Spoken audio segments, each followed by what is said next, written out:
following short is a brief glimpse into one of many unique businesses that call Winston-Salem home nowadays.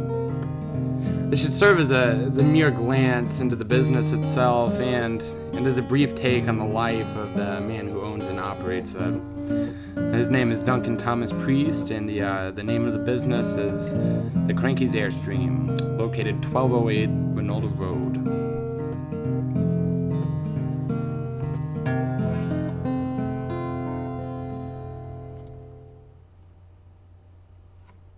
$1994 is where it goes back to. Wow. I had just graduated from college. I had been denied my entrance into Emory's ILA program, and I needed something to do. So in '94, whenever things changed, I had a plan. I was going to Emory. I was going to get my master's there, and I was going to move on and become an academic. That didn't pan out that way. We had me, my roommate, my friends, we'd all hung out in the coffee shop in Boone, and I wanted to come home and open a coffee shop. Well, that was the next best thing. I got to be around people, and I've always needed to be around people in my life. And we're like, okay, we'll move down here and we'll open a coffee shop. I found a spot on First Street and started making the moves to get it done, and all of a sudden things changed again.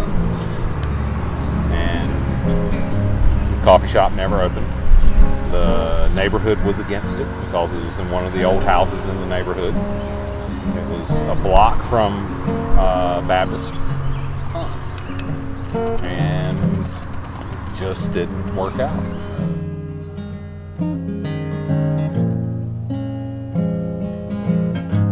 So to make it short, not long after that, Tommy got a job offer that would take him on the road for a number of years. He did various things on the road. One of the big ones was teaching the masses how to play the popular card game Pokemon. He also gave various demonstrations on the newest line of Sony products. And upon returning home back to Winston-Salem, North Carolina, a new opportunity would cross his path.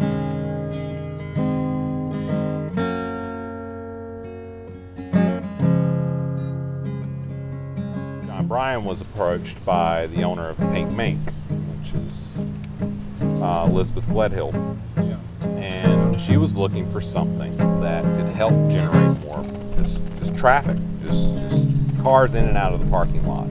Because their business is so far off the road that people just weren't coming up as often as she needed in order to keep the doors open. She put like a coffee trailer thing out front. A friend of ours had just found a 1958 Airstream right here. It was sitting under a pine tree in between Lexington and Asheville on Route 64. It was sitting under a pine tree and had been sitting there for 25 years. It was covered in pine sap. It was black. The floor was rotted out in it. I don't know how Ed Bernard pulled it here, but he did. And it was sitting in his warehouse. Wow. And he offered it to us for what he paid for it, which was $250. Wow.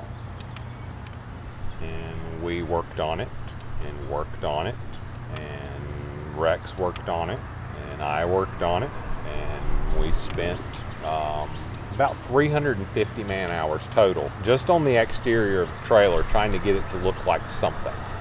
Because it looked like nothing. Yeah. It looked like it needed to go to the junkyard.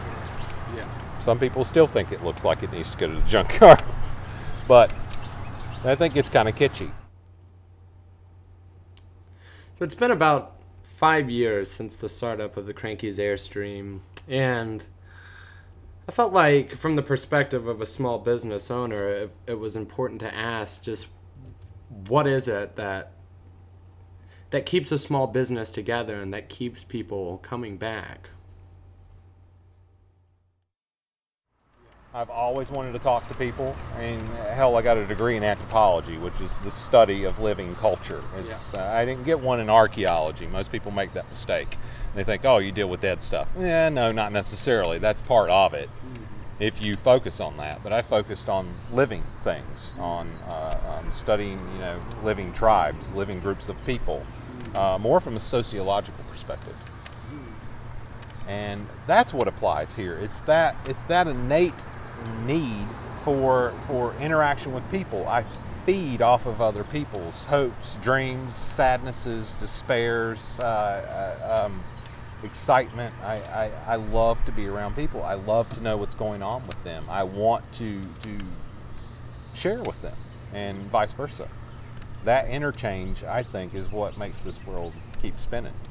Because if we just went into kind of this cold climate of automated working and automated through the day, we lose our humanity. And that's why I haven't done anything like, we have very simple rules here. I want people to make good coffee, and I want them to be nice. Just truly enjoy the customers that do come through. And that's really it. I mean, the rest of it is just kind of self-explanatory. Show up on time, most of the time, when you can, whatever. I've just never been one for like hard and fast policies and rules, and I think that takes away from the ability of staff and customers to be able to build a relationship. Because truly, any small business is about relationship. That's it. If you get that, you got it. If you don't get that, you're going to fail. You may make a little money, but you will eventually fail.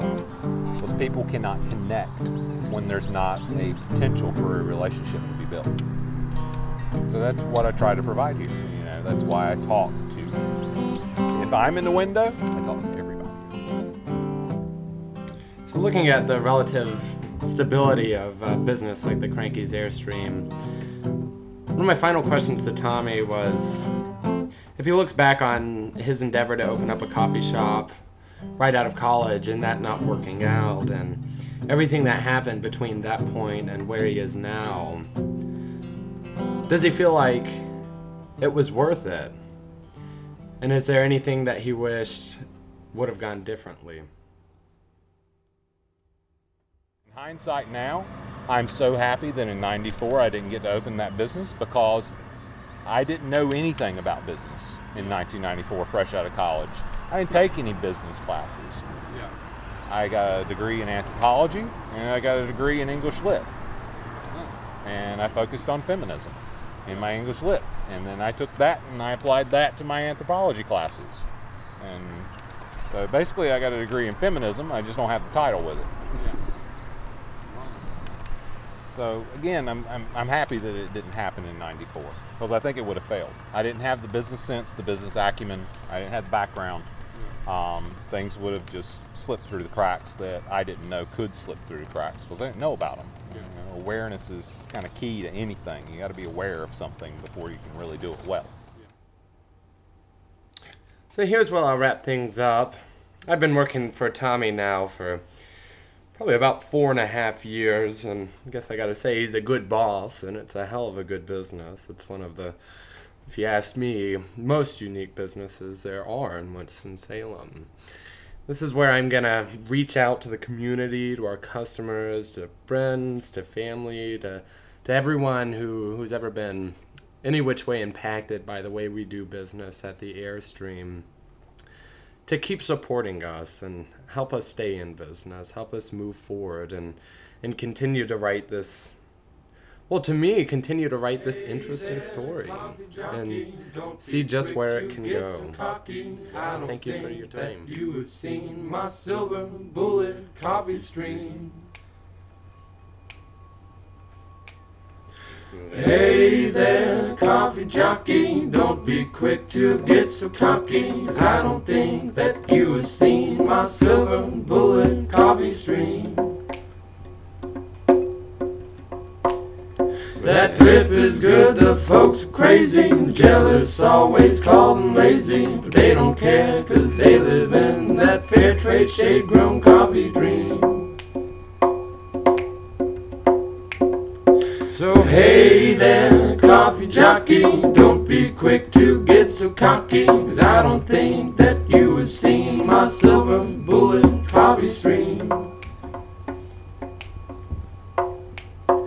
That drip is good, the folks are crazy, jealous, always called them lazy. They don't care 'cause they live in that fair trade shade grown coffee dream.